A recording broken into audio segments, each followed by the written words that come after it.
Hello YouTubers, and welcome to my channel, The Virginia Bushcrafter. And thank you for taking some time out of your day to take a look at my videos. But today, guys, I want to talk about survival. You know, a lot of times we review our equipment, our tools, which are our hatchet, our saw, our axe, things that we can touch, see, and feel. But today, I'm going to go over some points about the principles of survival. Now, the thing with survival, it is not something that you can touch, feel, or see. You will know when you are in a survival mode. Now, one of the things about being in a survival and rescue situation is you have to recognize your environment. You can be in a tropical environment where there's a lot of rain. You can be in a mountainous environment where you are actually above the tree lines. There's bare rocks, gravel, boulders, snow and ice. You can even be in a desert environment where it's dry, sandy, scorching skies and temperature. You can also be in a cold environment, ice, snow, moss, frozen soil. And to say the least, you can be in a marine environment where there is a lack of fresh water because we know the ocean's just salt water. So again, let's recognize the environment that we're in first, which is tropical, mountainous, desert, cold environment, or marine environment. And now let's discuss 4 basic principles of survival that can be utilized in every one of those environments. Okay, YouTubers, let's talk about the 4 basic principles of survival and rescue. Those 4 basic principles are protection, location, water, and food. So let's start out with protection. Now, when you're in a survival mode, you want to stay in a safe place so that you can be proactive in surviving and while you are waiting to be rescued. Now, when I say be proactive, I'm speaking of protect yourself against injuries. Try not to twist an ankle, twist a wrist, cut your finger, or anything like that. You want to do the best that you can to prevent an injury while you are in a survival mode waiting for a rescue. Another thing you have to be concerned with is elements or the weather.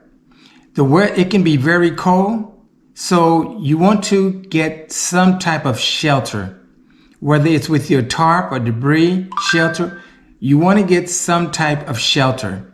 If it's cold or hot. If it's hot, you want to get up under some shade. So, and one of the other things you want to consider is the wildlife. You don't want to be on a game trail, because when you're in the bush, you're in the animal's territory. So again, don't injure yourself. Be very careful. Consider the weather and consider the wildlife. Now, the next thing is mentality. Don't be fearful. Don't be guilty. Don't feel despondent or sorry for yourself because you have been thrust into a survival situation. Don't let those emotions rob you of your will to survive. If you have a will to survive, you will find a way to survive. But I think the most important thing is to build a fire. Build a fire and maintain it when you are in a survival mode waiting for rescue. That fire is going to protect you against the cold, the wildlife, is going to provide a sense of security, and a fire will actually help you control the situation. So again, the fire is going to be very, very important. Build and maintain a fire. All right, YouTubers, the next principle is location. Try to recognize your location and think about if it provides a good chance of survival and rescue. You'll either have to stay there or you'll have to go to another location. I myself would think to stay where I am and use anything I can to mark my location to make it easier for the rescue team to find me.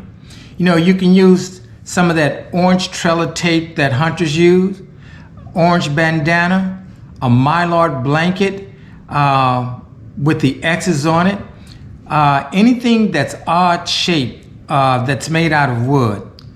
So, you know, if I couldn't stay there because of danger, I would move to another location that provides a better chance of survival and being rescued.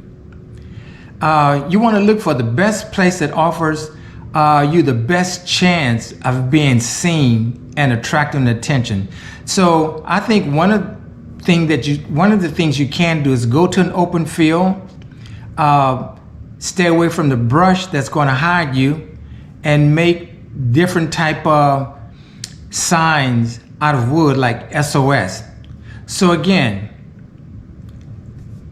a basic principle is location. Consider where you are. Is it going to give you a good chance of surviving while you are rescuing?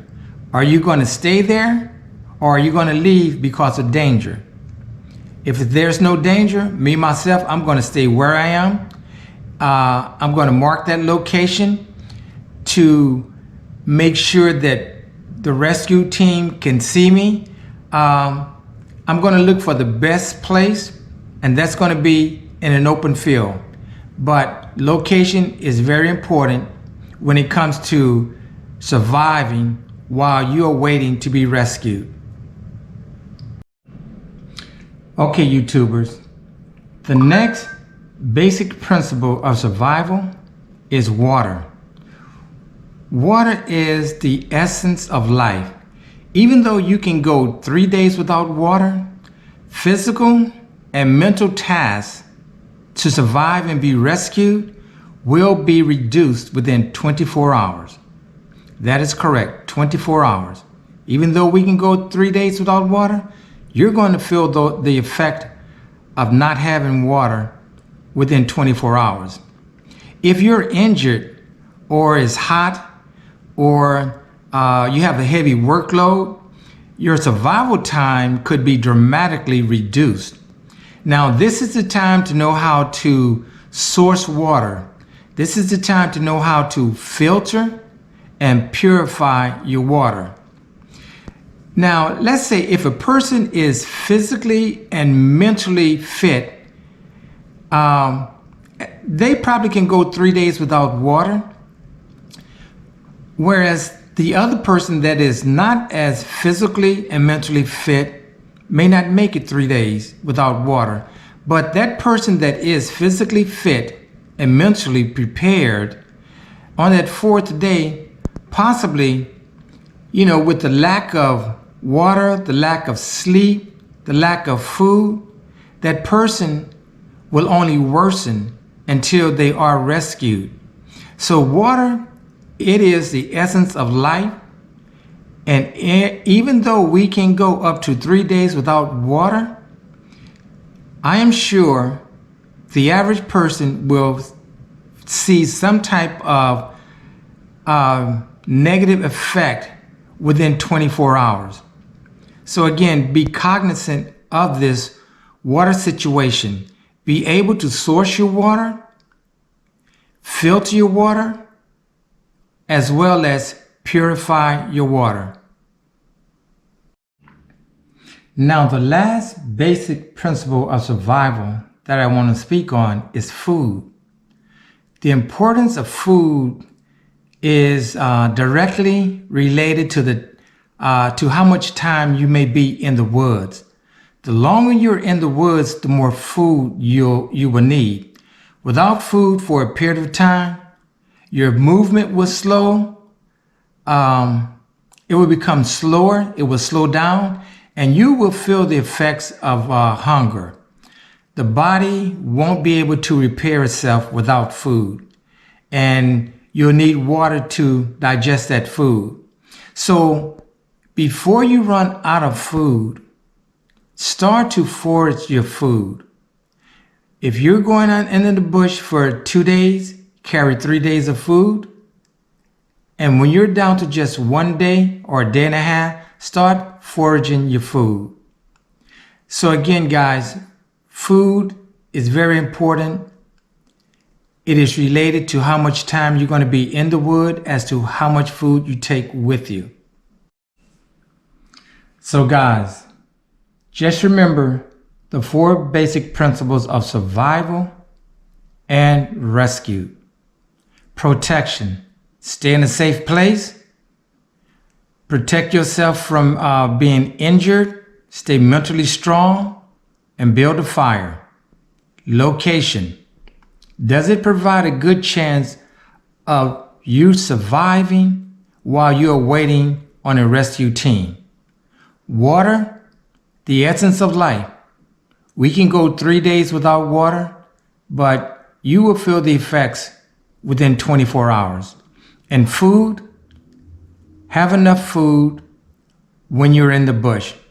If you're going to be there for a day, have 2 days worth of food. So again, guys, I wanted to touch up on survival and rescue because we cannot touch, feel, or see survival. We may be thrust into a survival situation unknowingly, or we may be thrust into a survival situation by miscalculating something. So again, guys, this is something I think is very important. A lot of times we go into the bush and we're concerned about crafting something. We're concerned about putting up our shelter, having that nice fire, but there can always be an accident, or you can always get turned around in the bush. Anything is possible in the bush. So again, guys, be prepared and knowledgeable of survival in the bush while you are waiting to be rescued. Thank you, everyone. I appreciate you coming to spend some time with me to listen to this video, and I hope it is most helpful to you. So guys, hit the like, share, comment, and subscribe. This is the Virginia Bushcrafter. Thank you.